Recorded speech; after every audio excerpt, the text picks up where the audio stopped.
Selamat malam Bapak Ibu. Kita akan kuliah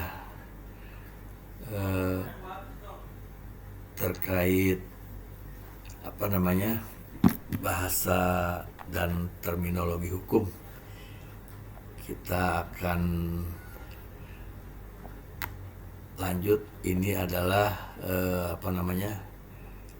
pertemuan kedua ya. Pertemuan kedua. Di sini kita sama-sama lihat ada istilah-istilah dalam bahasa Indonesia, lalu bahasa Inggris dan bahasa Belanda. Nah, coba ini perhatikan ya. Hukum dalam bahasa Indonesia itu, bahasa Inggrisnya itu law, bahasa Belandanya recht. Lalu norma hukum dia menjadi legal norm. Bahasa Belanda tetap rechtsnorm. Kaidah hukum menjadi legal rule. Bahasa Belandanya menjadi rechtsregel. Ya. Lalu subjek hukum, legal subject. Bahasa Belandanya menjadi rechtssubject. Objek hukum, object of law, bahasa Belandanya menjadi rechtsobjek. Lalu hak, bahasa Indonesianya, bahasa Inggrisnya menjadi right, bahasa Belandanya tetap recht. Jadi ini Bapak Ibu perhatikan, bahasa Belandanya jadi lucu ya. Bahasa Inggris itu law, bahasa Belandanya recht. Ketika menjelaskan, menerjemahkan dengan norma hukum dalam bahasa Indonesia, bahasa Inggris menjadi legal. Ya, bahasa Belanda tetap recht. Ya, norma hukum itu legal norm, bahasa Belandanya masih recht norm. Kaidah hukum juga begitu. Hukum itu menjadi legal, ya. Jadi kaidah hukum legal rule, bahasa Belanda masih pakai recht, ya, rechtsregel. Lalu subjek hukum, bahasa Inggrisnya legal subject, bahasa Belandanya masih pakai recht subject. Nah, ini yang nomor 6, hak dalam bahasa Indonesia itu menjadi right dalam bahasa Inggris, dalam bahasa Belanda masih recht. Ya, perhatikan itu. Nah, lalu berikutnya kewajiban, bahasa Indonesianya, bahasa Inggrisnya menjadi obligation, bahasa Belandanya verplichting, ya, verplichting. Kewenangan menjadi authority, bahasa Belandanya bevoegdheid. Ada yang mengatakan bevoegdheid, ya. Bevoegdheid, bahasa Inggrisnya authority. Lalu tanggung jawab hukum. Nah, bahasa Inggrisnya menjadi legal responsibility atau liability, ya. Nah, bahasa Belandanya ada perubahan nih. Jadi juridische verantwoordelijkheid. Ya, kalau liability dalam bahasa Belanda menjadi aansprakelijkheid. Ya, aansprakelijkheid. Nah, sebenarnya bisa dibedakan antara legal atau legal responsibility dengan liability. Kalau dia responsibility saja ya, tanpa legal, itu berarti tanggung jawab, ya. Nah, sebenarnya kalau menjadi liability, itulah yang disebut dengan legal responsibility, gitu ya. Jadi harus dibedakan. Kalau responsibility saja itu berbeda dengan liability. Responsibility artinya tanggung jawab. Kita semua, misalnya kita contohkan, kita semua bertanggung jawab menjaga lingkungan tetap baik, menjaga lingkungan hidup tetap asri, ya kita tanggung jawab kita gitu ya. Tapi apabila ada orang yang merusak lingkungan, menebang pohon sembarangan, atau dia buang sampah sembarangan, kita nggak bisa menangkap dia semena-mena gitu ya. Karena di orang itu juga sebenarnya sama punya tanggung jawab untuk menjaga lingkungan tetap bersih misalnya.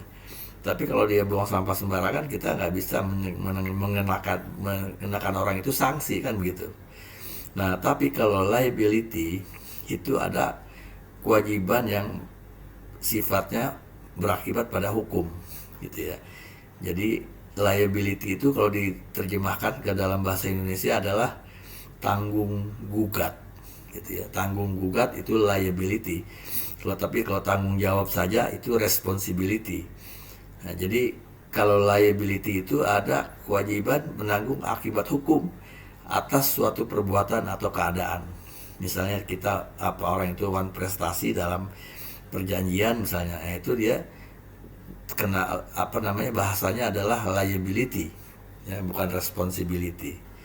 Kalau responsibility itu tadi contohnya kita semua wajib menjaga lingkungan tetap bersih gitu. Tapi kalau ada orang buang sampah sembarangan, kita nggak bisa langsung menangkapnya untuk kita hakimi misalnya gitu ya. Nah itu jadi perbedaan antara responsibility dengan liability itu. Kalau liability diartikan secara hukum adalah tanggung gugat. Oke, selanjutnya ada hubungan hukum, legal relationship. Ya. Bahasa Belandanya rechtsverhouding. Ya, ada yang bilang rechtsverhouding. Lalu peristiwa hukum, legal event. Bahasa Belandanya rechtsfeit. Selanjutnya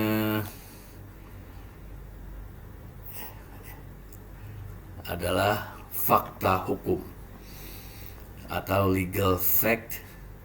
Belandanya juridisch feit, ya, juridisch feit. Fakta hukum itu kalau di bidang peradilan, kalau kita dalam gugatan misalnya atau dalam jawab jinawab lah istilahnya ya. Tapi kalau dalam gugatan, fakta hukum itu adalah bagian yang dari posita ya.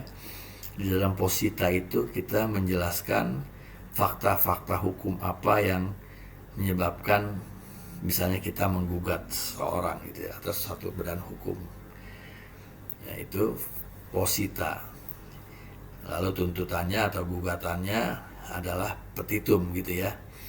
Jadi fakta hukum itu adalah posita ketika kita menyusun gugatan. Akibat hukum, legal consequence. Bahasa Belandanya rechtsgevolg, ya, rechtsgevolg. Sumber hukum menjadi source of law dan bahasa Belandanya rechtsbron. Penafsiran hukum, legal interpretation, rechtsuitleg. Rechtsuitleg. Nah, di sini Bapak Ibu, teman-teman semuanya bisa mencari di internet ya, kapan dalam bahasa Inggris itu menggunakan kata legal, kapan dalam bahasa Inggris itu menggunakan kata law ya.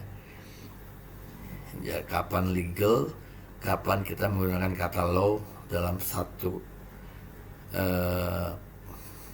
dalam satu kalimat lah ya gitu. Selanjutnya kita lihat di sini ada kecakapan hukum, legal capacity. Nah, bahasa Belandanya rechtsbekwaamheid. Rechtsbekwaamheid ya, legal capacity. Tapi kalau dalam konteks bahasa Indonesia, kapasitas. Nah, apa sih kapasitas orang itu sehingga dia bisa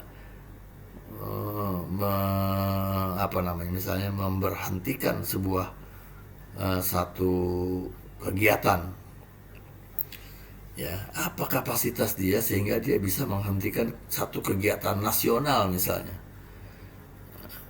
Jadi hati-hati dengan kapasitas, karena kalau bahasa Inggris hukumnya itu legal capacity, kecakapan hukum.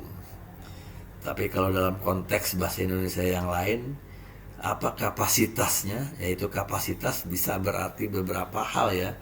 Jadi tidak hanya kecakapan, tapi juga posisi, ya kan? Apa kapasitasnya, apa kewenangannya, apa kemampuannya, atau apa kedudukannya misalnya gitu. Bisa seperti itu, ya. Tapi dalam bahasa Inggris legal capacity bisa diterjemahkan ke dalam kecakapan hukum gitu. Badan hukum, legal entity, atau bahasa Belandanya itu rechtspersoon. Kita udah sering dengar, ya, rechtspersoon, badan hukum, legal entity. Lalu perikatan, ya.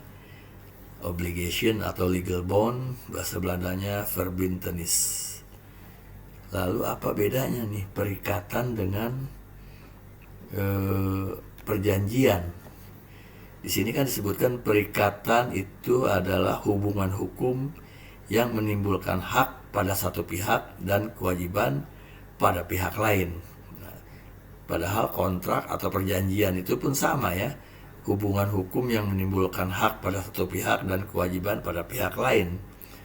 Nah, sebenarnya perikatan itu adalah, jadi gini, perikatan itu bisa menghasilkan perjanjian, ya, karena perjanjian itu walaupun mirip, ininya definisinya, ya, hubungan hukum yang menimbulkan hak pada satu pihak dan kewajiban pada pihak lain, tetapi secara lebih luasnya adalah perikatan. Dari perikatan itu bisa menghasilkan kontrak, perjanjian gitu, ya, dan lain-lain.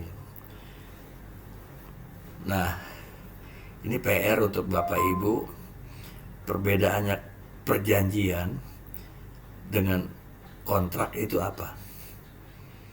Ya, perjanjian dengan kontrak. Kalau perjanjian itu kan agreement, ya, kata-kata agreement itu, agreement berarti agree itu kan setuju, ya. Jadi kalau agreement itu persetujuan. Persetujuan itu sama nggak sama kontrak gitu, ya, atau sama tidak dengan perjanjian misalnya. Lalu agreement itu apakah obligation? Nah, silahkan coba cari oleh Bapak Ibu secara definisinya itu obligation dengan agreement itu apa perbedaannya misalnya, dan apa perbedaan agreement dengan contract atau kontrak, ya. Demikian pertemuan kita pada hari ini. Kita jumpa lagi nanti pada pertemuan berikutnya.